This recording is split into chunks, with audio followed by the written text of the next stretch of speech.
اللہ اللہ اللہ۔ اے میرے بیٹے، کیا آپ جانتے ہو کہ دنیا کیا ہے؟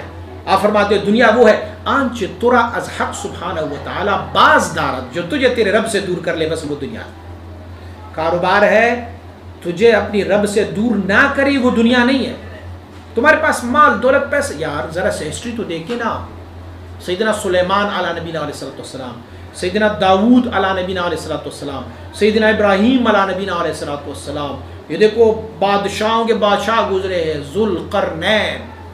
آپ دیکھیں حضرات مشائخ رضوان اللہ علیہم اجمعین میں، آپ دیکھیں صحابہ کرام میں عبد الرحمن ابن عوف، حضرت زبیر ابن عوام، ان کے بیٹے بڑے مالدار لوگ، دنیا بہت ساری، لیکن وہ دنیا سیدنا میں بھول گیا، سیدنا عثمان ابن عفان، مال و دولت کا اندازہ ہے کتنا مال و دولت ہوتا تھا ان کے پاس، لیکن اس مال نے، جتنے میں نے تذکرہ کیا نا جن بزرگوں کا،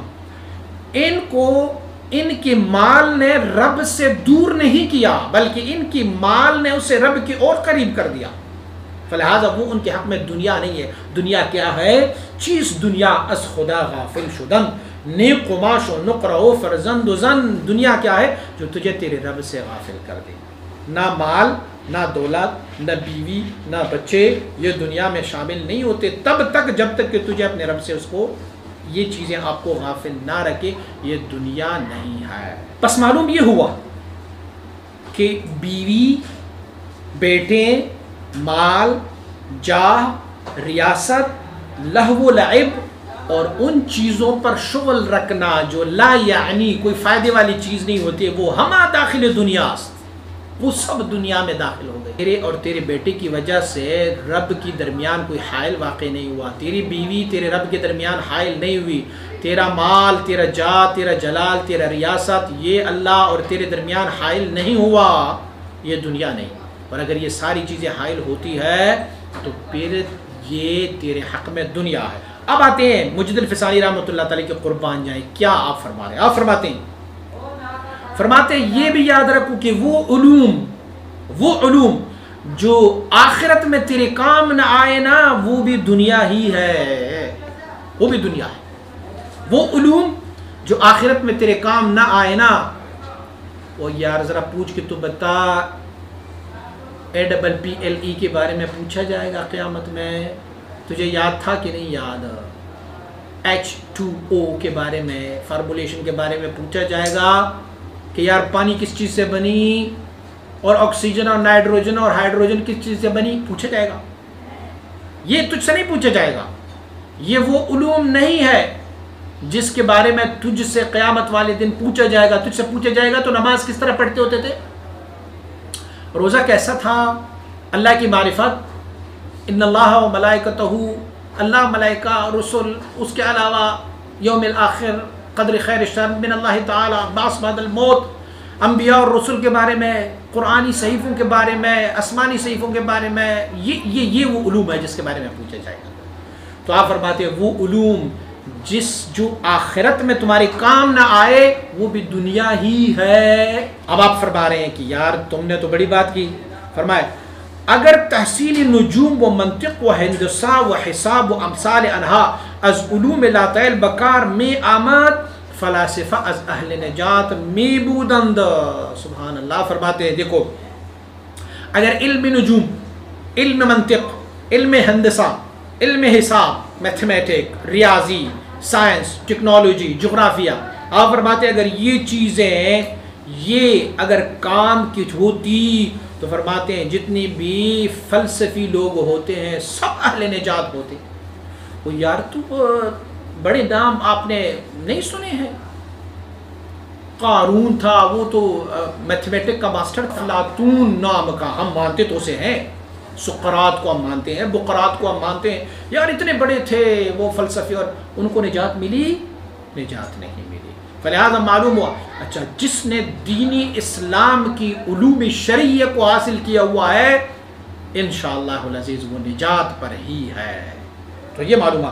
اور حضور سید عالم صلی اللہ علیہ وسلم کا ارشاد گرامی آپ سماعت فرمائے، حضور فرماتے ہیں کہ علامت اعراضہ تعالی عن العبد اشتغالہ بما لا یعنی استغفر اللہ، آپ فرماتے اللہ جس بندے سے ناراض ہوتا ہے وہ بے فائدہ چیزوں میں لگ جاتا ہے. یہ اللہ کی ناراضگی کی ایک دلیل ہے، ایک ثبوت ہے کہ وہ لامعنی چیزوں پہ، بے فائدہ چیزوں پر وہ وہاں پر وابستہ ہو جاتا ہے. اس روایت کو نقل کیا ہے ابن ماجہ نے اور حضرت عبد البر نے، اور مختلف مشائخ نے، حضرت امام ابن حجر شرح 40 میں اس کو روایت فرمایا ہوا ہے. تو حضور سید عالم صلی اللہ علیہ وسلم، اگرچہ الفاظ تو تبدیل ہو سکتے ہیں لیکن حدیث کا مفہوم یہی ہے کہ اللہ جس بندے سے ناراض ہوتا ہے، اللہ جس بندے سے اعراض کر لیتا ہے، اس سے اللہ ایک ایسی چیز پر مبتلا کر دیتے ہیں جس کا کوئی فائدہ ہی نہیں ہے. آپ پب جی کھیلنا شروع کر دیں، آ کے بیٹھیں گے سارے، رات کو بیٹھیں گے پوری رات پب جی کھیلنا شروع کر دیں گے. وہ کہہ رہے ہیں نیٹ، اور یہ پہ سوچیں گے کہ بلیک ہول کیا تھا اور کیسے ایجاد ہوا. بلیک ہول کو ہم دیکھ رہے ہوتے ہیں کہ چلو جی ہمارے ایک سائنسدان نے کہا بلیک ہول ہے، پھر وہ کہیں گے کہ نہیں جی ہم اس پر بھی سوچ رہے ہوتے ہیں کہ یہ زمین گھوم رہی ہے کہ سورج گھوم رہا ہوتا ہے. اس پہ فلسفی کی طرف چلے جائیں گے.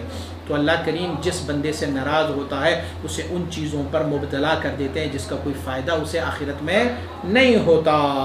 واہ ہر چیز جز عشق خدائے احسنس، گر شکر خوردن بود جان کندناس. میرے رب کے عشق کے علاوہ جو بھی ہے چاہے وہ شکر کانا ہی ہوگا، وہ ایسے ہی ہے جیسے آپ اپنی آپ کو مار رہے ہو، ختم کر رہے ہو. اور جس نے یہ سوال پوچھا ہے کہ علم نجوم ہم اس لیے حاصل کرتے ہیں کہ معرفت اوقات نماز ہمیں مل جائے، ہم نمازوں کے اوقات، فرماتے ہیں یہ اس کا مطلب یہ نہیں ہے کہ بغیر علم نجوم کی نمازوں کے ٹائم کوئی جان ہی نہیں سکتا.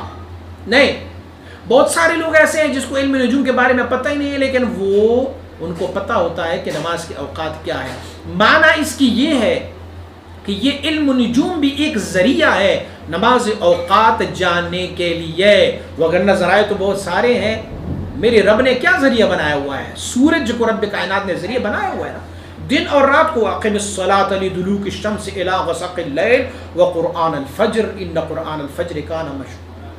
اور رب کائنات نے اس کے بارے میں اور بھی فرمایا کہ ہم نے نماز کو فرض کیا فرض موقوتی. اب یہ وقت جو ہے یہ علم نجوم کے بغیر بھی تو مل سکتا ہے. میرے اور آپ کے آقا صلی اللہ علیہ وسلم کو کون سا علم نجوم آتا تھا؟ کون سا علم نجوم حاصل کیا تھا؟ صحابہ کرام نے کون سے علم نجوم و فلسفہ اور ہندویہ اور جغرافیہ اور سائنس اور ٹیکنالوجی کون سے حاصل کیے ہوئے تھے؟ نہیں. ہاں اگر بہت زیادہ بھی بسیاری از مردم هستند که از علم نجوم خبر ندارند و اوقات صلات را به از عالمان نجوم میں شناسند. بہت سارے ایسے لوگ ہیں کہ جو علم نجوم کو بالکل ان کو پتہ بھی نہیں ہوتا لیکن اوقات نماز کو وہ علم نجوم والوں سے بہتر طریقے سے جانتے ہیں. اور آپ فرماتے ہیں قریب بین سخن است وجه که در تحصیل علم منطق و حساب و مانند اینها که فی الجمله در بعض علوم شرعیه درکارند گفتند. اچھا کچھ لوگ یہ کہتے ہوں گے کہ ٹھیک ہے جی علم نجوم کو تو ہم حاصل نہیں کرتے لیکن ہم حاصل کرتے ہیں علم منطق، علم ریاضی، حساب، یہ علم حاصل کرتے ہیں کیونکہ بہت سارے ہماری علوم شرعیہ میں بھی یہ کام آتے ہیں. مثلا ہم ریاضی کو اسی لیے حاصل کرتے ہیں کہ علم میراث میں اس کی ضرورت پڑتی ہے. حساب اور میتھمیٹک جو ہے تو علم ہماری جو میراث کے تقسیم ہوتے ہیں اس میں سے حاصل ہو جائے. آپ مبارک فرماتے ہیں یہ میں مان رہا ہوں کہ یہ ایک ذریعہ ہے اس علوم کے لیے، ایک ذریعہ ہے لیکن اس کے علاوہ بھی بہت سارے ذرائع ہیں. بہت سارے ایسے لوگ ہیں کہ جن کو میتھمیٹک نہیں آتی پھر بھی اسے میراث کی علم اور میراث کی تقسیم کے بارے میں حکم ہے، فلہذا اس پر زیادہ مصرف نہ ہو جائے. آپ فرماتے ہیں بالجملہ بعد استمحلات بسیار وجہ جواز از برائے اشتغال بین علوم پیدا میں شود. لیکن کیا فرماتے ہیں بہت زیادہ حیلے اگر ہم بنائیں اور بہانے بنائیں تو تھوڑا بہت ان علوم حاصل کرنے کا جواز ہمیں ملتا جائے گا. ہاں ہم حیلہ کیا بناتے ہیں؟ میں کہتا ہوں کہ یار میں اپنی دینی اسلام کو کفار تک پہنچانے کے لیے مجھے انگریزی زبان بھی آنی چاہیے اور میں جب مناظرہ کرنے لگا ہوں اپنی اسلام کی حقانیت کو ثابت کرنا چاہوں تو مجھے کوئی میتھمیٹک بھی چاہیے، مجھے پھر جغرافیہ اور سائنس بھی چاہیے، ٹیکنالوجی وغیرہ سے بھی خبر لینا چاہیے، تو میں اپنی اسلام کی اچھی طریقے سے خدمت کر سکوں گا وہاں پر۔ لیکن بہت سارے ایسے لوگ تھے جن کو میتھمیٹک، جن کو علم ریاضی، جغرافیہ اور سائنس کا پتہ بھی نہیں تھا، بلکہ زبان بھی ان کو نہیں آتی تھی ان لوگوں کا، پھر بھی انہوں نے مشرف با اسلام فرمایا۔ ذرا ہسٹری تو دیکھیں نا صحابہ کرام رضوان اللہ، زبان تھی ان کی کیا؟ عربی، اور پھر وہ جا کے انہوں نے عجمیوں کو اسپین تک فتح کر لیا۔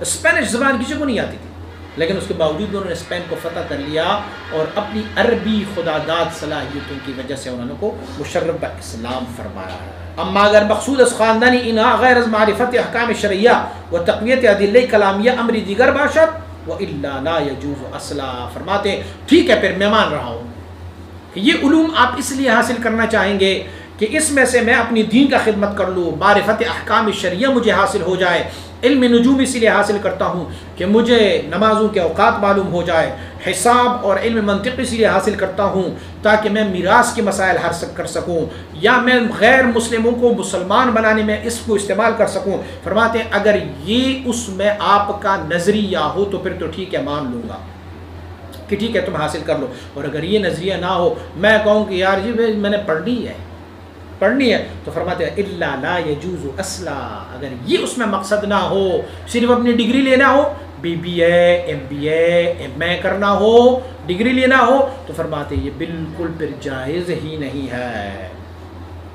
فرماتے ہیں آپ خود سوچو، انصاف کرو، ارتکاب امر مباح کے مستلزم فوت امور واجبہ باشد از حد اباحت میں برایا دیانا۔ فرماتے ذرا خود سوچو کہ جن مباح کاموں پر آپ وقت صرف کر کے فرض کو چھوڑ رہے ہو ان کے لیے، تو پھر یہ جائز ہے یا ناجائز ہے؟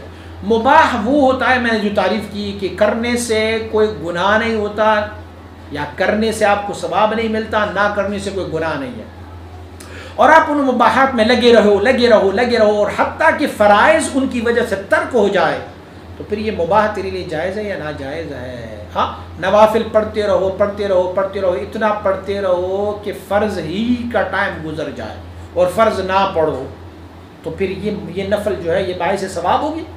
نفلی روزہ رکھتے رمضان شریف کا روزہ نہ رکھو، نفل کی وجہ سے تمہارے رمضان کے روزے جو ہے وہ ختم ہو جائیں گے، تو یہ نفل تمہارے لیے ثواب نہیں ہے بلکہ یہ عقاب ہے تمہارے لیے۔ آپ جب ان علوم پر مشغول ہوتے ہیں تو شغل کرتے کرتے جتنے لمحات تک، جتنے اوقات تک، جتنے زمانے تک آپ ان علوم کو حاصل کرتے جائیں گے، وہ جو حق علم ہے، جو معرفت خداوندی کا علم ہے، شریعت مطہرہ کا علم ہے، وہ تو سب فوت ہوا ہے اس وقت۔ جب اس وقت فوت ہوا تو آپ ایک مباح کام پر لگے ہوئے ہو اور فرض ساقط کر رہے ہو، تو کیسے اس میں ثواب ہو رہا ہے؟ تو آپ نصیحت فرما رہے ہیں اے میرے بیٹے، آپ کو رب کائنات نے اپنی کمال عنایت کی وجہ سے، رب نے تجھ پر کرم فرمایا تھا، اور رب نے تجھے اپنی کمال عنایت کی وجہ سے ابتدائی جوانی میں توبہ کرنے کی توفیق عنایت فرمائی تھی، اور توبہ بھی آپ نے کہاں کیا تھا؟ بدست یکی از درویشان سلسلہ عالیہ نقشبندیہ۔ سبحان اللہ، توبہ بھی آپ نے کی تھی تو کس کے ہاتھ پہ؟ ایک درویش جو سلسلہ عالیہ نقشبندیہ کا درویش ہے، ان کے ہاتھ پر آپ نے توبہ کر لی تھی۔ آپ مبارک اپنی انکساری اور عاجزی بیان کرتے ہیں، اپنا نام نہیں لیتے، وہ فرماتے ہیں کہ آپ نے ایک درویش کے ہاتھ پر، جو سلسلہ عالیہ نقشبندیہ کے ایک بزرگ ہے، ایک درویش ہے، ان کے ہاتھ پر آپ نے توبہ کر لی تھی۔ آپ پر اللہ نے اتنا کرم فرمایا ہوا ہے، اور آپ ان کی طرف انابت اور رجوع میسر آئی تھی۔ تو اب میں نہیں جانتا کہ نفس و شیطان آپ کو اس توبے پر ثابت قدم بھی رکھتے ہیں یا وہاں سے آپ کو نکال رہے ہو۔ فرماتے ہیں مجھے تمہاری استقامت مشکل نظر آ رہی ہے، اسی لیے مشکل نظر آ رہی ہے کہ تم تو اپنے راستہ تبدیل کر چکے ہو، دنیا کی طرف جا رہے ہو، تو اس توبے پر تجھے استقامت نہیں ہو رہی ہے۔